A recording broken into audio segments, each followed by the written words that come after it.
এমন ভাবে ওই বাঁধগুলোকে ছেড়ে দিয়েছে, অন্ধকার রাতে মানুষ, ওই সব অঞ্চলের মানুষগুলো পানিতে ভেসে গেছে, পশুগুলো তা পানির মধ্যে ভাসতেছে, শিশু বাচ্চাগুলো পানির মধ্যে ভাসতেছে।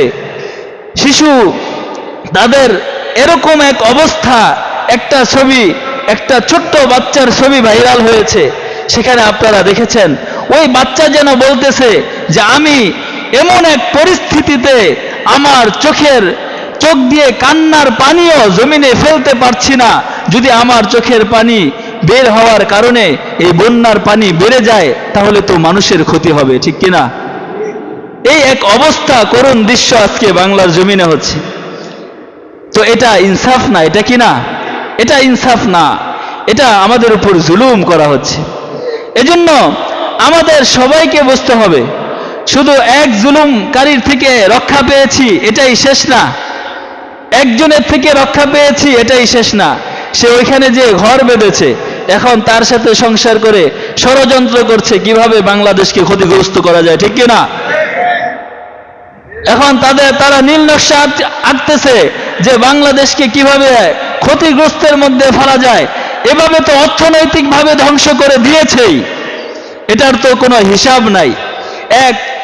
একজন যদি সে 35,000 কোটি এভাবে লুটপাট করে দিতে পারে, এভাবে এক একজনের হিসাব এখন বের হয়ে আসতেছে, ঠিক কিনা? এই হিসাব কোথায় যে ঠেকবে আর এই হিসাব কিভাবে পুরা করবে, এটা এখন সময়ের ব্যাপার। তো জন্য আমাদেরকে সোচ্চার হতে হবে। আমরা অন্তর্বর্তীকালীন সরকারের কাছে দাবি জানাবো যে তারা যেন আমাদের প্রত্যেকের জনগণ থেকে 10 টাকা, 20 টাকা, 50 টাকা, 100 টাকা করে নিয়ে হলেও ওই ফারাক্কা সহ যতগুলো ইন্ডিয়ার বাঁধ আছে প্রত্যেকটা বাঁধে পুনরায় আবার সর্বোচ্চ উঁচু করে এমন বাঁধ সৃষ্টি করতে হবে যাতে ইন্ডিয়া কানতে বাধ্য হয়, ঠিক কিনা? আজকে আমরা এই দাবি জানাই, কারণ বারবার বাংলাদেশকে ক্ষতিগ্রস্ত করা হবে। যখন আমাদের পানির প্রয়োজন তখন পানি দিবে না, যখন পানির প্রয়োজন নাই তখন পানি দিয়ে মানুষকে এভাবে কষ্ট দেওয়া, এটা কখনো এই বাংলাদেশ মেনে নিতে পারে না, ঠিক কিনা? এটা ইনসাফ না, এটা আদল না। এজন্য ইনসাফ তো প্রতিষ্ঠা করে গেছেন রাসূল করিম সাল্লাল্লাহু আলাইহি ওয়াসাল্লাম। তিনি ঘোষণা দিয়েছিলেন আজকে থেকে মক্কা বিজয় হয়েছে, এই মক্কা বিজয়ের পরে মুসলমানরা যেমন আমার কাছে নিরাপদ, ঠিক তেমনি ভাবে প্রত্যেকটা হিন্দু, বৌদ্ধ, খ্রিস্টান যারা অন্য ধর্মাবলম্বী আছে তারাও আমার কাছে নিরাপদ, ঠিক কিনা? তাদেরকেও কোনো ক্ষতির সম্মুখীন হতে দেন নাই।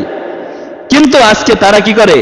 মুসলমান পাইলেই নির্যাতন করে। আমি ওইখানে 2 বছর পড়াশোনার আমলে দেখেছি যে তারা ওই বিজিবির গুন্ডা বাহিনীরা তারা এক একটা এলাকায় এইভাবে হত্যাযজ্ঞ চালায়।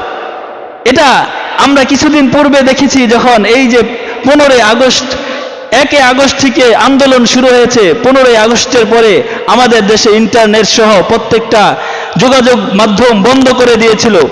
ওই সময় দেখেছি 16-17 সময়, 15-16-17 ওই সময় ইন্ডিয়াতে দেখেছি এক একটা অঞ্চলে, সাহারানপুর, উত্তরপ্রদেশ, বিভিন্ন অঞ্চলে এভাবে বিজেপির গুন্ডা বাহিনীরা মুসলমানদের উপর এভাবে দাঙ্গা করে তারা কি করত? ওই অঞ্চলগুলোর ইন্টারনেট বন্ধ করে দিত, নেটওয়ার্ক বন্ধ করে রাখতো, সপ্তাহের পর সপ্তাহ এখানে যোগাযোগ ব্যবস্থা বন্ধ করে রাখতো।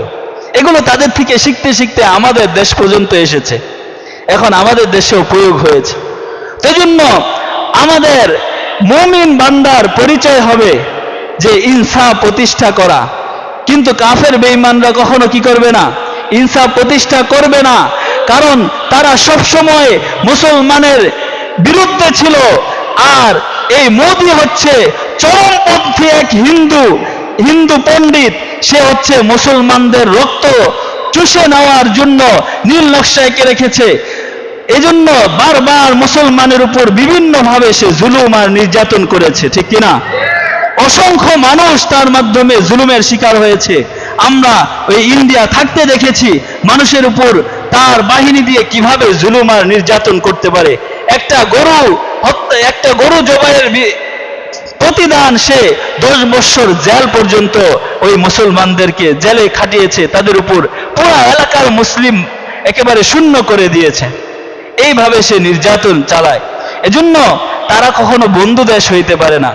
আমরা তাদেরকে আহ্বান করব যেন তারা আমাদের এই বাংলাদেশের সাথে সমন্বয় করে তারা চলার জন্য চেষ্টা করে। যদি সমন্বয় না করে তাহলে আমাদের দেশের জন্য আমাদের কি ব্যবস্থা নিতে হবে, ঠিক কিনা?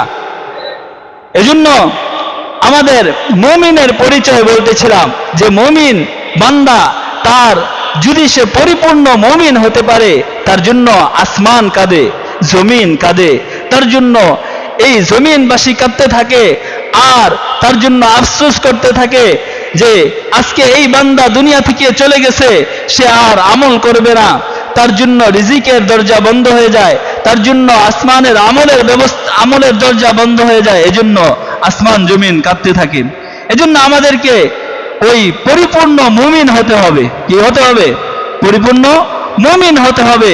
আমাদের এই পরিবার, সমাজ, রাষ্ট্র সুন্দর করার জন্য পরিপূর্ণ মুমিন হওয়ার বিপরীত আর কোনো পথ নাই, ঠিক কিনা? দেখবেন যারাই বিপরীত পথে হেঁটেছে তারাই মানুষকে অশান্তিতে রেখেছে, ঠিক কিনা? তাদের দ্বারাই মানুষ ক্ষতিগ্রস্ত হয়েছে, তাদের দ্বারাই মানুষ জুলুমের শিকার হয়েছে, তাদের দ্বারাই মানুষ অত্যাচারিত হয়েছে।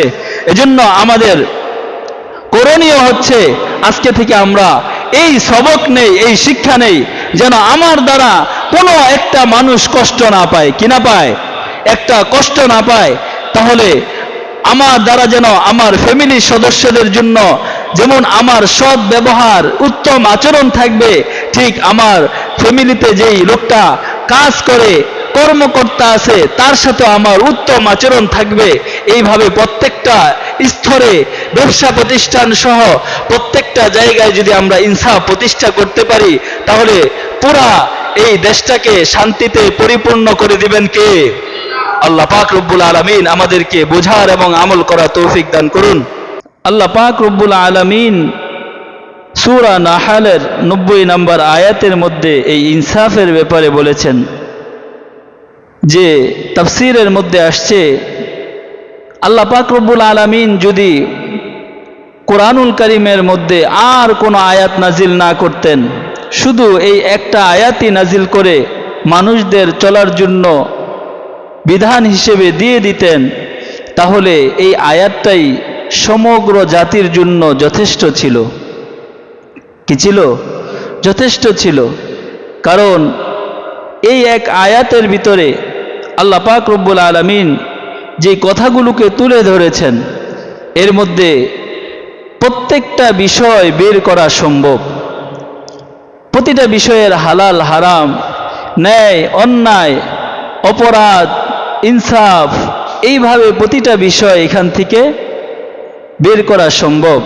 এজন্যই আল্লাহ পাক রব্বুল আলামিন পবিত্র কোরআনুল কারীমের মধ্যে বলেন, ইন্নাল্লাহা ইয়া'মুরু বিল আদলি ওয়াল ইহসান ওয়া ইতাই যিল কুরবা ওয়া ইয়ানহা আনিল ফাহশাই ওয়াল মুনকারি ওয়াল বাগই ইয়াইযুকুম লাআল্লাকুম তাযাক্কারুন। নিশ্চয় আল্লাহ তাআলা ন্যায়পরায়ণতা, সদাচরণ ও আত্মীয় স্বজনকে দানের নির্দেশ দিয়েছেন এবং তিনি নিষেধ করেছেন অশ্লীলতা, অসৎকর্ম ও সীমালঙ্ঘনকে। এখন এইখান থেকে আল্লাহ পাক রব্বুল আলামিন প্রতিটা বান্দার জন্য ন্যায়পরায়ণতা, ইন্নাল্লাহা ইয়া'মুরু বিল আদল, এই আদল শব্দের যদি তাফসীর করা হয় তাহলে সপ্তাহের পর সপ্তাহ চলে যাবে। শুধু আদল, ন্যায়পরায়ণতা, ইনসাফ যেটাকে বলে। তো এই জন্য প্রত্যেকটা মানুষ সে যদি ইনসাফদার হয়ে যায় তাহলে সমাজের অশান্তিগুলো দূর করে দিবেন কে? আল্লাহ পাক রব্বুল আলামিন দূর করে দিবেন। কারণ ব্যবসায়ী তার ব্যবসা প্রতিষ্ঠানে যদি ইনসাফ কায়েম করে যে আমি মানুষকে ভেজাল খাদ্য দিব না, কোম্পানিগুলো যদি চিন্তা করে যে আমি তো লাভবানের জন্য মানুষকে ঠকাইতেছি, দেখবেন 15 টাকা 20 টাকা প্যাকেটের একটা চিপসের প্যাকেট নেবেন, ওইখানে তারা পণ্য দিছে ভিতরে, যেই জিনিসটার জন্য মানুষ চিপসের প্যাকেট কিনতেছে। চিপসের প্যাকেট কি শুধু প্যাকেটের জন্য কিনে? হ্যাঁ, প্যাকেট নিয়ে বাসায় যাবে এরকম, নাকি হাওয়া নিয়ে বাসায় যাবে? মানুষ কিনে কি জন্য? যে এখানে ভিতরে চিপস আছে, এই চিপসটা নিয়ে আমি আমার বাচ্চাকে দিব, কাউকে দিব। তো ওইখানে দেখা যায় কি পুরা প্যাকেটই খালি, 4 ভাগের 1 ভাগ আছে আর 3 ভাগই হাওয়া দিয়ে ভর্তি, ঠিক কিনা?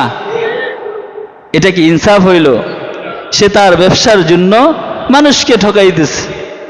সে প্যাকেট বড় করছে, প্যাকেট বড় করে দেখাইতেছে যে সাইজ তো ঠিক আছে, সবকিছু সুন্দর, প্যাকেটের গায়ের রঙও সুন্দর, লেখাগুলোও দেখতে ভালো লাগে, নামও সুন্দর, কিন্তু ভিতরে কি নাই?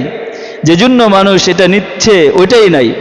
এইভাবে প্রতিটা পণ্য আজকে দেখবেন ব্যবসায়ী ভাইয়েরা তারা কি করতেছে?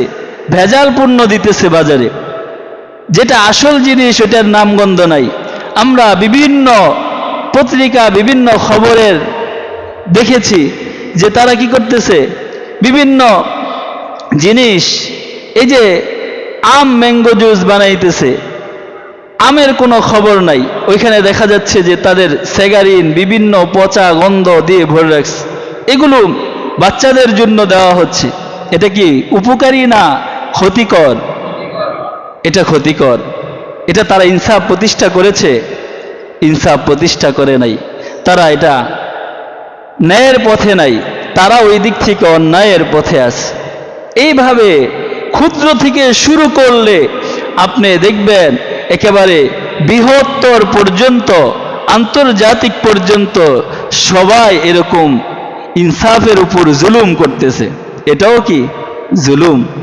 এটাও বৈষম্যতা, এটাও ন্যায়পরায়ণতা না।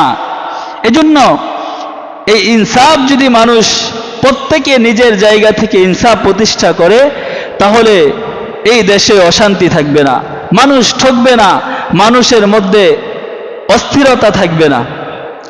যার প্রাপ্য যতটুকু তাকে ওইটা বুঝিয়ে দেন, তাহলে দেখবেন সমাজকে সুন্দর করে দিয়েছেন কে? আল্লাহ তাআলা শান্তিময় করে দিয়েছেন।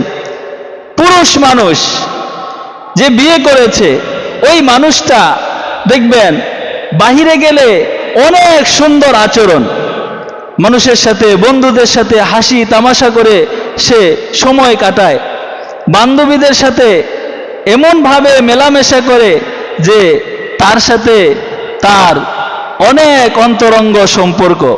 কিন্তু ওই বেড়ার বউ, যে বৈধ স্ত্রী ঘরে আছে, যখন ঘরে ঢুকে, ঘরে আসার পরে ওই বউর কথা তার সহ্য হয় না। যখন একটা কথা বলে, দ্বিতীয় কথায় স্যান করে ওঠে। আছে না নাই? এ কথা বলে না, আছে না নাই? তো সে কি ইনসাফ প্রতিষ্ঠা করলো? বাহিরের মানুষদের সাথে সে সুন্দর, ভালো, কোনো রাগারাগি নাই, কোনো মাথা গরম নাই, কিন্তু ঘরে আসলে সে মাথা গরম। অথচ উচিত ছিল ঘরের মানুষকে কি করা? সবচাইতে বেশি খুশি করা। কি করা? সবচাইতে বেশি খুশি করা। কারণ আল্লাহ রাসূল সাল্লাল্লাহু আলাইহি ওয়াসাল্লাম বলেছেন যে কোনো পুরুষের সার্টিফিকেট যদি নিতে চাও ওই লোকটা ভালো কি ভালো না, তাহলে তার স্ত্রীর কাছে জিজ্ঞাসা করো এই লোকের চরিত্র সম্পর্কে।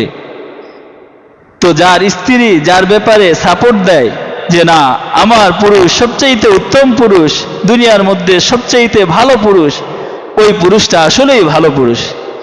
আর যে স্ত্রী সন্দেহ করে, যে স্ত্রী তার ব্যাপারে অসন্তুষ্ট, ওই স্ত্রীর যদি এই সাক্ষ্য দেয় যে আমি তার উপরে সন্তুষ্ট না, তাহলে অবশ্যই কি না, ওই পুরুষটা ভালো না। এজন্য পুরুষের জন্য কি ঘরের মধ্যে ইনসাফ প্রতিষ্ঠা করা, ছেলে মেয়ের হক যা ছিল এটা তার দায়িত্ব পালন করা। কি করা? তার দায়িত্ব পালন করা। হাদিসের মধ্যে আসছে যে একটা সন্তান যখন দুনিয়াতে আসে, পিতামাতার দায়িত্ব হলো তার উত্তম একটি সুন্দর অর্থবহ নাম রাখা। কি করা? অর্থবহ নাম রাখা। এরপরে তাকে, সে যখন আস্তে আস্তে বড় হবে, তাকে আল্লাহর পরিচয় তার মধ্যে ঢুকানো। কার পরিচয়? আল্লাহর পরিচয় তার মধ্যে ঢুকানো। আমরা দুনিয়ার অনেক পরিচয়ে পরিচিত করি, অনেক কিছু শিখায়, অনেক কিছু তাকে জানাই, কিন্তু ওই মানুষটাকে আমার সন্তানকে আমি আল্লাহ চিনাইলাম না, আল্লাহর সাথে সম্পর্ক করাইলাম না। এটা বেইনসাফি, এটা কি না আদল না, এটা ইনসাফ না। কারণ সবচাইতে এই যে সন্তান, এই সন্তান হচ্ছে আমার কাছে আল্লাহর দেওয়া আমানত। আমাকে আল্লাহ তাআলা এটা আমানত দিয়েছেন। এই সন্তানের জন্য আমার করণীয় কি? সন্তানের জন্য করণীয় হচ্ছে তাকে উত্তম আদর্শে আদর্শবান করা, তাকে দ্বীন শিক্ষা দেওয়া, তাকে কোরআন সুন্নাহ শিক্ষা দেওয়া। সে যেন আল্লাহর পরিচয়ে বাঁচতে পারে, আল্লাহর ইবাদত করে তার দিন কাটাইতে পারে, মৃত্যু পর্যন্ত যেন সে হালাল হারাম চিনে সে শরীয়তের উপর সমস্ত আমল করে চলতে পারে। এটা ছিল আমার দায়িত্ব। কিন্তু আমি দুনিয়ার সব শিখাইলাম, ইংলিশ মিডিয়ামে পড়াইলাম, আমি তাকে বৈজ্ঞানিক বানাইলাম, কিন্তু একটা পর্যায়ে যেয়ে সে নাস্তিক হয়ে গেল, একটা পর্যায়ে গিয়ে সে আল্লাহদ্রোহী হয়ে গেল, সে মুরতাদ হয়ে গেল, সে মাজার পূজারী হয়ে গেল, সে বদ্দিন হয়ে গেল। কিন্তু এর জন্য কি করতে হবে? ওই পিতামাতার, ওই সন্তানের ব্যাপারে হিসাব দিতে হবে। কাল কিয়ামতের দিন ওই সন্তান বলবে, হে আল্লাহ, আমাকে তুমি জাহান্নামে দিচ্ছ, তাহলে আমি তো নিজে আমি এগুলো কিছুই জানতাম না, আমি যেই পরিবেশে বড় হয়েছি, আমাকে বাবা মা যেইভাবে শিখাইছে আমি ওইভাবে চলেছি, ওইভাবে বড় হয়েছি, তো আজকে আমি একা জাহান্নামে যাব না। আজকে আমার পিতামাতাকে আমার সামনে আনা হোক, আমি তাদের বুকের উপরে পা রেখে তারপরে আমি জাহান্নামে যাব। নাউজুবিল্লাহ। এজন্য আদরের সন্তান, আপনি সব খেয়াল রাখছেন, আপনি সন্তানের জন্য সমস্ত জিন্দেগি বিলীন করে দিচ্ছেন, কিন্তু সন্তান মানুষ করতে পারলেন না, সন্তানকে আল্লাহর পরিচয়ে পরিচিত করতে পারলেন না, দ্বীন শিখাইতে পারলেন না। মনে রাখবেন, এই সন্তানের জন্য আপনাকে হিসাব দিতে হবে। এই সন্তানের জন্য আপনি কত কষ্ট করতেছেন, দিনকে রাত, রাতকে দিন পরিশ্রম করে সন্তানের জন্য বাড়ি গাড়ি এই সব কিছু করে রেখে যাচ্ছেন, এগুলোরও কি করতে হবে? হিসাব দিতে হবে। এজন্য এগুলো হচ্ছে কি ইনসাফ। এইভাবে প্রত্যেকটা ক্ষেত্রে, সমাজের প্রতিটা ক্ষেত্রে ইনসাফ প্রতিষ্ঠা করা, যার যার দায়িত্ব মতো ইনসাফ প্রতিষ্ঠা করা। যদি ইনসাফ প্রতিষ্ঠা না করা হয় তাহলে তার জন্য হিসাব দিতে হবে। এজন্য আল্লাহ পাক রব্বুল আলামিন বলছেন, ইন্নাল্লাহা ইয়া'মুরু বিল আদলি ওয়াল ইহসান, আদল প্রতিষ্ঠা করো, ইহসান, মানুষের উপর ইহসান হও, দরদি হওয়া, মানুষের সুখে দুঃখে মানুষের প্রতি দরদি হওয়া। আজকে মানুষকে হত্যা করতে মানুষ যতটা উদ্যমী, যতটা আগ্রহ বোধ করে, যতটা বেপরোয়া হয়ে গেছে মানুষ, একটা জীব জানোয়ারকেও হত্যা খুন করতে এতটা তারা বেপরোয়া হয়ে নাই। এজন্য দেখবেন সারা বিশ্বে আজকে মানুষ মারার জন্য লক্ষ লক্ষ কোটি টাকা খরচ করে অস্ত্র তারা বানাচ্ছে, ঠিক কিনা? বিভিন্ন দেশে যুদ্ধ করে দেশগুলোকে শেষ করে দিচ্ছে। এগুলো কি করার জন্য? মানুষ হত্যা করার জন্য। আমরা কিছুদিন পূর্বেও দেখেছি মানুষের উপর কিভাবে জুলুম করা হয়, মানুষকে কিভাবে নির্দয়ভাবে হত্যা করা হয়। অথচ এই মানুষের জন্য আল্লাহ পাক রব্বুল আলামিন দুনিয়ার সব কিছু করেছেন। মানুষের তো হিসাব হবে কাল কিয়ামতের দিন, কোন জীব জানোয়ারের হিসাব হবে? কোন জীব জানোয়ারের হিসাব হবে না। আল্লাহ পাকের কাছে মানুষের অনেক দাম, মানুষের হিসাব দিতে হবে। এজন্য আল্লাহ রাসূল সাল্লাল্লাহু আলাইহি ওয়াসাল্লাম হাদিসের মধ্যে বলেন, আন আনাস ইবনে মালিক রাদিয়াল্লাহু তাআলা আনহু খাদিমু রাসূলুল্লাহ সাল্লাল্লাহু আলাইহি ওয়াসাল্লাম আন্নান নাবিয়্য সাল্লাল্লাহু আলাইহি ওয়াসাল্লাম قال لا يؤمن أحدكم حتى يحب لأخيه ما يحب لنفسه। বুখারী মুসলিমের হাদিসের মধ্যে আল্লাহর হাবিব বিশ্বনবী আনাস ইবনে মালিকের থেকে বর্ণিত হাদিসের মধ্যে বলেন, লা ইউমিনু আহাদুকুম, তোমাদের মধ্যে কোন ব্যক্তি ততক্ষণ পর্যন্ত পরিপূর্ণ মুমিন হবে না, হাত্তা ইউহিব্বু লিআখিহি মা ইউহিব্বু লিনাফসিহি। নিজে যেটা নিজের জন্য যা পছন্দ করে অপর ভাইয়ের জন্য তা পছন্দ করবে না। আজকে আপনি সুখের জন্য সব কিছু করতে পারেন, কিন্তু অন্যকে কষ্ট দিয়ে, অন্যের উপর জুলুম করে, অন্যের হক নষ্ট করে আপনি মুমিন হইতে পারেন নাই। আপনি যত বড় ঘুমটা দেন না কেন, যত ওয়াক্ত তাহাজ্জুদ নামাজ পড়েন না কেন, ওই যে এক গুন্ডা বলেছিল না, শামীম ওসমান নাকি নাম, সে বলেছিল কি সে 80 রাকাত বলে তাহাজ্জুদের নামাজ পড়ে। নাউজুবিল্লাহ বলবেন না? ও ঠিক মতো আত্তাহিয়াতু পারে কিনা এটা সন্দেহ আছে। এর সাথে সরাসরি আমার 2 বার সাক্ষাৎ হয়েছে। লোকটাকে দেখতেই কেমন জানি খুনি খুনি লাগে, ঠিক কিনা? তো আজকে তারা কোথায় পালাইছে? সে নিজের সুখের জন্য সব করতে পারে, অপরকে খুন করে, গুম করে, হত্যা করে, এটা মুমিন না, কিনা? সে কখনো কি হইতে পারে না? মুমিন হতে পারে না। মুমিন তো ওই ব্যক্তি যে নিজের যেটা ভালো বোঝে, এটা অপরের জন্য যেটা সেটাকেই সে পছন্দ করবে, সে হচ্ছে মুমিন। নিজের জন্য যেটা পছন্দ করবে, অপরের জন্য সেটাই পছন্দ করে, সেটা হচ্ছে কি? সে হচ্ছে মুমিন। আজকে যখন মানুষকে এভাবে কষ্ট দেওয়া হয়, মানুষের উপর জুলুম করা হয়, নির্যাতন করা হয়, তাহলে বোঝা যাবে যে ওই ব্যক্তিটা কিনা আসলেই কিনা মুমিন হইতে পারে নাই। কারণ আল্লাহ পাক রব্বুল আলামিনের হাবিব বিশ্বনবী সাল্লাল্লাহু আলাইহি ওয়াসাল্লামের হাদিসের মধ্যে আসছে, মুমিনের মৃত্যুতে আসমান জমিন কাঁপতে থাকে। কি করতে থাকে? মুমিনের মৃত্যুতে আসমান জমিন কাঁপতে থাকে। ইযা মাতাল মুমিনু ইয়াবকি আলাইহিস সামাউ ওয়াল আরদ। হাদিসের মধ্যে আসছে, যখন কোনো মুমিন বান্দা মৃত্যুবরণ করে, আসমান কাঁদে, জমিন কাঁদে, তার জন্য এই আসমান জমিন কে কাদার মধ্যে ভেঙে পড়ে। এরকম দৃশ্য আমরা দেখেছি যে বড় বড় যারা ঈমানদার ছিলেন, মজবুত ঈমানওয়ালা মানুষ ছিলেন, তাদের জন্য মানুষও কান্না করে, আসমান জমিনও কান্না করে। এমন অনেক ব্যক্তির জানাজা দেখেছি যাদের জানাজায় লক্ষ লক্ষ মানুষ উপস্থিত হয়ে যায়, ঠিক কিনা? দেখবেন যে একজন মানুষ মৃত্যুবরণ করছে, হঠাৎ তার কোনো এলান নাই, তার কোনো নাই, কিন্তু তার জানাজার সময় শত শত মানুষ এসে উপস্থিত, ঠিক কিনা? আবার এমনও জানাজা দেখেছি যাদের জানাজায় লুকায়া তাদেরকে কোন রকম কবরস্থ করা হয়েছে, ঠিক কিনা? এরকমও জানাজা আছে। এজন্য আল্লাহ রাসূল সাল্লাল্লাহু আলাইহি ওয়াসাল্লাম বলেন, মা মিন মুমিনিন ইল্লা ওয়ালাহু বাবানি। মুমিনের জন্য আল্লাহর পক্ষ থেকে 2টা দরজা আছে। কি আছে? 2টা দরজা আছে। বাবুন ইয়াসআদু মিনহু আমালুহু। একটা দরজা হচ্ছে যে সে যে আমল করে, এই আমলের দরজা। ওয়া বাবুন ইয়ানজিলু মিনহু রিজকুহু। আরেকটা দরজা হচ্ছে আসমান থেকে আল্লাহ পাক রব্বুল আলামিন যে রিজিক দান করেন, এই রিজিকের দরজা।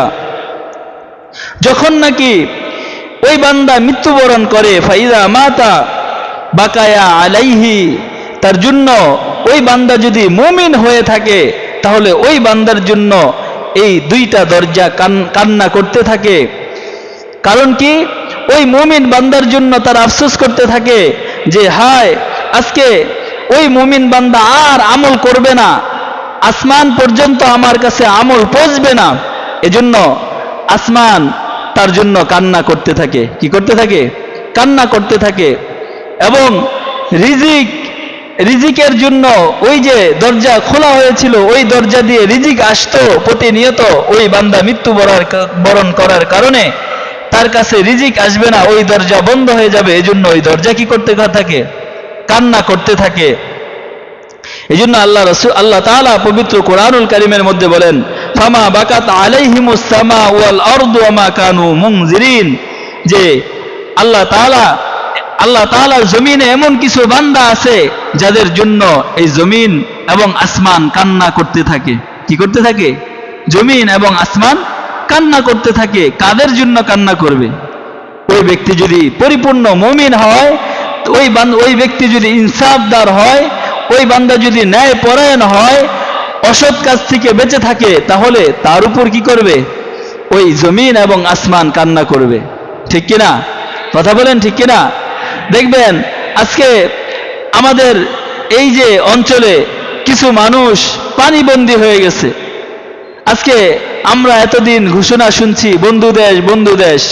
তাদের নির্যাতনের কারণে যারাই যখন কথা বলেছে তাদেরকে আয়না ঘরে স্থান দেওয়া হয়েছিল। ঠিক কিনা? কথা বলেন ঠিক কিনা?